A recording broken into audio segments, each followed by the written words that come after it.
The fear of abandonment often begins in childhood. It forms not through one major event, but through small repeated experiences where emotional connection felt unstable. This doesn't make you weak. It means your nervous system adapted to protect you.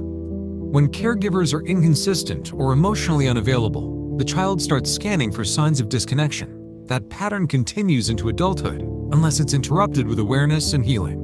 You may notice yourself overthinking small things, needing reassurance, or feeling anxious when someone pulls away.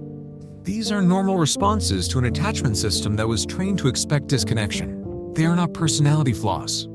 They are patterns, and patterns can change. Attachment theory, developed by John Bowlby, explains that secure bonds are formed when a child feels consistently seen and soothed.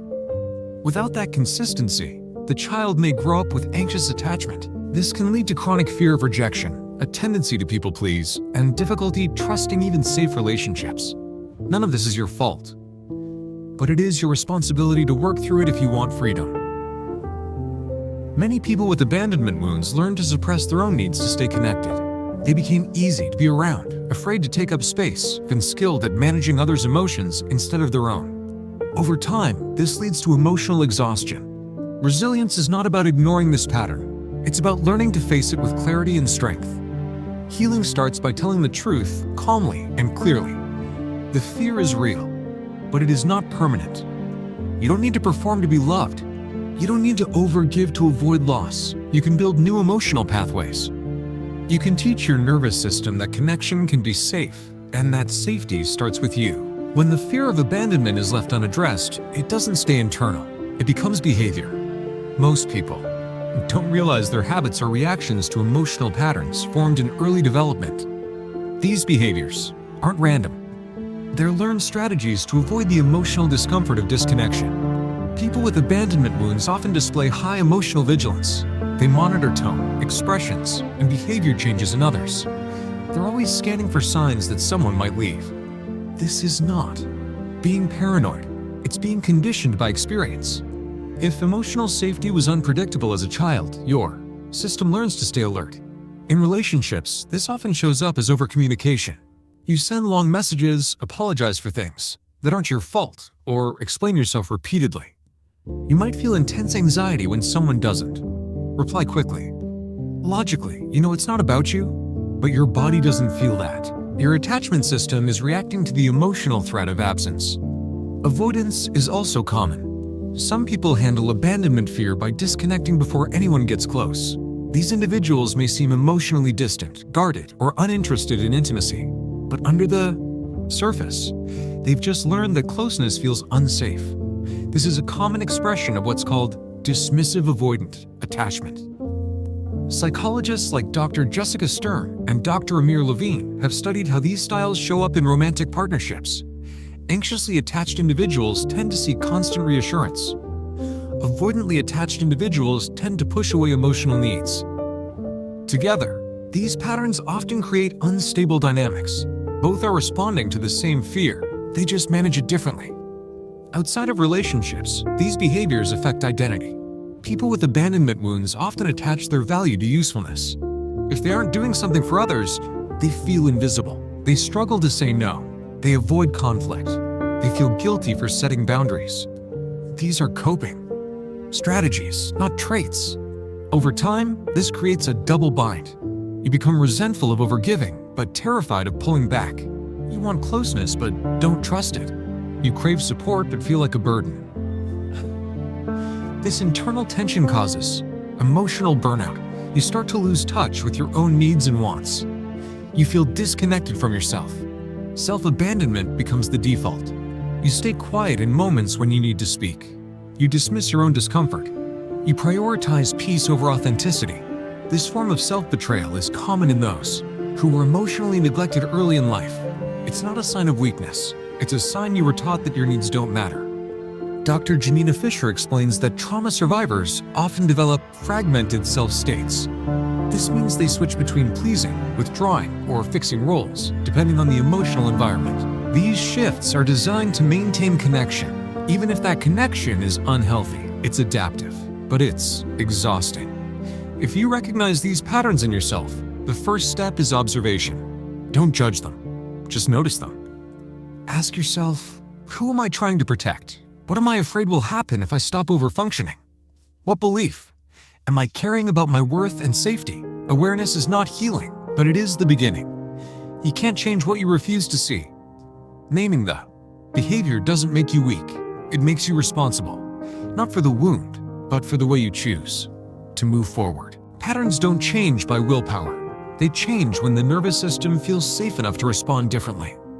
If you've spent years overreacting to emotional distance or disconnecting before people can leave, your brain has been running the same loop.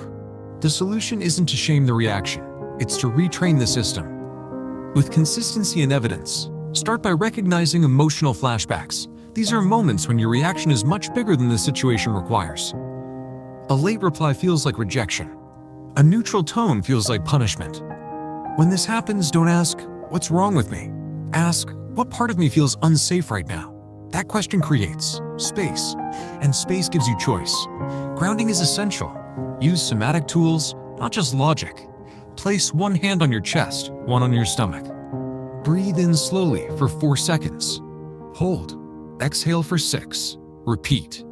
This regulates the vagus nerve and signals to your body you are not in danger. According to Stephen Porges' polyvagal theory, this physical intervention is what allows a new way of thinking to truly take root. Self-validation is the next step. Most people with abandonment fear wait for external reassurance. That keeps the pattern alive. Instead, narrate your own experience. Say, "It makes sense that I feel uneasy. I've lived through this before, but I'm not in the past now. I can respond differently." You're building a new internal voice, one that doesn't depend on someone else's presence to feel stable. Behavioral boundaries are part of this reset. If you tend to send multiple messages when you're anxious, pause. Write a note to yourself first. Delay your reaction by 10 minutes. Let the emotion peak and come down. Emotional regulation is about pacing. You're teaching your system not to confuse urgency with danger. Reconnection with your core values matters too. Many abandonment-driven behaviors are based on fear, not integrity. You say yes when you want to say no. You seek approval instead of alignment. This creates long-term resentment and inner conflict. Make small, repeated choices that honor your values, even if they feel uncomfortable at first. Rebuilding self-trust requires evidence, not theory. Therapy can accelerate this process. Therapists trained in emotionally focused therapy (EFT) or somatic experiencing can help you reprocess relational wounds. It's about practicing new responses in safe relational space. Reparenting practices are also useful. This means learning to respond to your own emotions the way a healthy caregiver would. You recognize your discomfort without dismissing it. You name your needs without judgment. You offer comfort without shame. Over time, your nervous system learns that connection doesn't require self-abandonment. There is no instant switch. But consistency matters more than intensity. A 5-second pause. One clear boundary. One truthful sentence. These are not dramatic leaps. They are small shifts, moments of awareness, tiny acts of self-compassion, quiet choices to pause, to breathe, to choose differently. You are not broken. Your nervous system adapted to protect you. It learned how to survive the storms, not out of weakness, but wisdom. Every overreaction, every shutdown, every anxious loop was once a way to stay safe in an unpredictable world. You are not broken. Your body was wired to survive. Now, it can learn to feel safe. Like water, you soften and move through what once blocked you. The Tao says, "What is soft is strong." You don't need to abandon yourself to be loved. You don't need to explain your boundaries to feel valid. Healing isn't about fixing, it's remembering who you were, before fear shaped your voice. Be like water, honest, unforced. Real healing doesn't change who you are. It brings you back home, to the truth you've always carried. The Stoics teach us that peace is found not in what happens, but in how we meet it. When you stop fighting your sensations and start witnessing them, you reclaim your power. A thought is just a thought. A wave of emotion is just energy passing through. You are the observer, not the storm. In this stillness, the vagus nerve begins to stabilize, not because life got easier, but because your response became softer. Calm isn't the absence of chaos. It's the presence of inner steadiness. That's what Stoicism teaches us, to respond with intention, not impulse. The more often you meet your sensations with curiosity instead of control, the more your body begins to trust. It realizes it doesn't have to brace for every thought or fear. You become a container, not a victim of your inner weather. And in that containment, something powerful shifts. The nervous system stops preparing to fight and begins to return to rest. There's wisdom in knowing what's yours to carry and what's not. You are not responsible for the weather, only your posture in the rain. This is nervous system regulation at its root. You slow your breath not to fix something, but to remember you have a choice. The vagus nerve doesn't respond to pressure. It responds to patience. Stoic practice invites you to pause, reflect, then act. You become less reactive, more rooted. Your presence deepens. And with it, so does your capacity for peace. When you stop clinging to control, you reclaim inner agency. What you choose not to fuel no longer controls you. When fear rises, you ground. When pain speaks, you breathe. And when life asks you to stretch, you respond with clarity instead of panic. That is resilience not from resistance, but from wisdom. Taoism teaches us to flow. Be like water, adaptive, unresisting. Taoism is not about passivity, it's about alignment. It teaches us to move with life rather than against it, to yield without collapsing, and to trust the natural unfolding of things. The Tao does not rush, yet everything is accomplished. Flow is not weakness, it is wise responsiveness. It's knowing when to let go, when to stay soft, when to move with grace instead of tension. There are nights the current pulls you and nights you sit in stillness. Both are valid. Both are sacred. True rest is not a single state. It's a dance between surrender and strength, between flow and form, between yielding and holding. You don't need to pick one. You live both. You breathe both. When your nervous system senses this balance and it finds its rhythm, not all rest looks the same.